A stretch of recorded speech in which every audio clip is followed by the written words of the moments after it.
സംസ്ഥാനത്ത് വീണ്ടും ലഹരി ഉപയോഗിച്ച് ഒരു ആക്രമണം ഉണ്ടായിരിക്കുന്നു. കോഴിക്കോട് മയക്കുമരുന്ന് ലഹരിയിൽ ജ്യേഷ്ഠൻ അനുജന്റെ തലയ്ക്ക് വെട്ടി. താമരശ്ശേരിക്ക് സമീപം ചമലിലാണ് സംഭവം.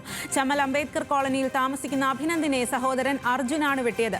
കാരപ്പറ്റ ക്ഷേത്രത്തിലെ ഗുരുതിത്തറയിലെ വാളെടുത്ത് വീട്ടിലെത്തിയാണ് വെട്ടിയത്. വെട്ടാനായി അക്രമി അമ്പലത്തിൽ നിന്ന് വാൾ മോഷ്ടിക്കുന്ന ദൃശ്യം പുറത്തുവന്നു. കൂടുതൽ വിവരങ്ങളുമായി രതീഷ് വാസുദേവനാണ് ചേരുന്നത്.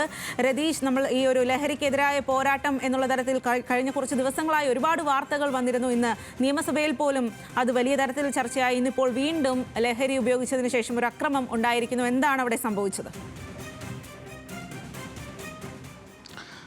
വീണ, സ്വാതി, തീർച്ചയായും ഇന്ന് വൈകിട്ട് 5:15 ഈ സംഭവം എന്നാണ് നമുക്ക് ലഭിച്ച വിവരങ്ങൾ. ഈ നേരത്തെ ഈ വെട്ടിയ അർജുൻ ലഹരിക്കടിമയാണ്, മയക്കുമരുന്നിന് അടിമയാണ്. ഈ അർജുനെ ലഹരി മുക്ത കേന്ദ്രത്തിൽ കൊണ്ടുപോകാൻ കുടുംബക്കാരോടൊപ്പം മുൻകൈ എടുത്തത് അനുജനായ അഭിനന്ദാണ്.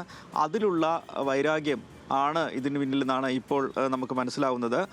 ഈ ചമലിലെ കാരപ്പറ്റ ക്ഷേത്രത്തിലെ ഗുരുതിത്തറയിലെ ഈ വാളും ശൂലവും ഒക്കെ തന്നെ ഇത്തരത്തിൽ പുറത്ത് വയ്ക്കുന്ന ആചാരങ്ങളുടെ ഭാഗമായി അത്തരം ശീലങ്ങളുണ്ട്.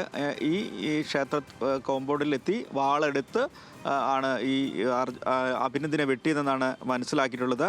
എന്തായാലും ഇപ്പോൾ അഭിനന്ദ് ആരോഗ്യ പ്രശ്നങ്ങളില്ലെങ്കിലും ഗുരുതരാവസ്ഥയിലല്ല എന്നാണ് ആശുപത്രി അധികൃതർ അറിയിക്കുന്നത്. മാത്രമല്ല, ഇപ്പോൾ താലൂക്ക് ആശുപത്രിയിൽ അദ്ദേഹത്തിൻ്റെ ആരോഗ്യസ്ഥിതി മെച്ചപ്പെട്ട അവസ്ഥയിലാണെന്നാണ് ആരോഗ്യ പ്രവർത്തകർ പറയുന്നത്. എന്തായാലും പോലീസ് അർജുനെ ഇപ്പോൾ കസ്റ്റഡിയിലെടുത്തിട്ടുണ്ട്. എന്തായാലും ഇത്തരത്തിൽ ലഹരി പ്രവർത്തനങ്ങളുടെ ഭാഗമായി ലഹരി അടിമയായ ആളുകളുടെ അനിയന്ത്രിത അക്രമങ്ങൾ എല്ലായിടത്തും വ്യാപിക്കുന്നുവെന്ന ആശങ്ക തന്നെയാണ് ഈ അവസരത്തിൽ പറയാനുള്ളത്. അത് എല്ലായിടത്തുമുണ്ട്. അത്തരം ജാഗ്രതകളിലേക്ക് എല്ലാ ഏജൻസികളും എല്ലായിടത്തും ജാഗ്രത പുലർത്തണം എന്ന് തന്നെയാണ് ഈ കാര്യങ്ങളും വ്യക്തമാക്കുന്നത്. ഈ വലിയ നാട്ടിൻപുറത്ത് പോലും ഇത്തരത്തിലുള്ള വലിയ അക്രമങ്ങളിലേക്ക് ലഹരിക്ക് അടിമയായവർ ഇടപെടുന്നു എന്നതാണ് ഏറ്റവും ആശങ്കപ്പെടുത്തുന്നത്. എന്തായാലും ഇപ്പോൾ അഭിനന്ദിൻ്റെ ആരോഗ്യ നില മെച്ചപ്പെട്ട അവസ്ഥയിലാണെന്നാണ് ഡോക്ടർമാർ അറിയിക്കുന്നത്.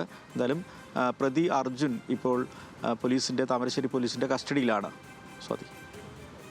അതെ രതീഷ്, എന്തായാലും ആശ്വാസകരമാണ്. ആരോഗ്യനിലയിൽ വലിയ പ്രശ്നമില്ല എന്നുള്ളത്. അഭിനന്ദിന്റെ കോഴിക്കോടാണ് മയക്കുമരുന്ന് ലഹരിയിൽ ജ്യേഷ്ഠൻ അനുജന്റെ തലയ്ക്ക് വെട്ടിയത്. താമരശ്ശേരിക്ക് സമീപം ചമലിലാണ് സംഭവം. അഭിനന്ദിനെ സഹോദരൻ അർജുനാണ് വെട്ടിയത്.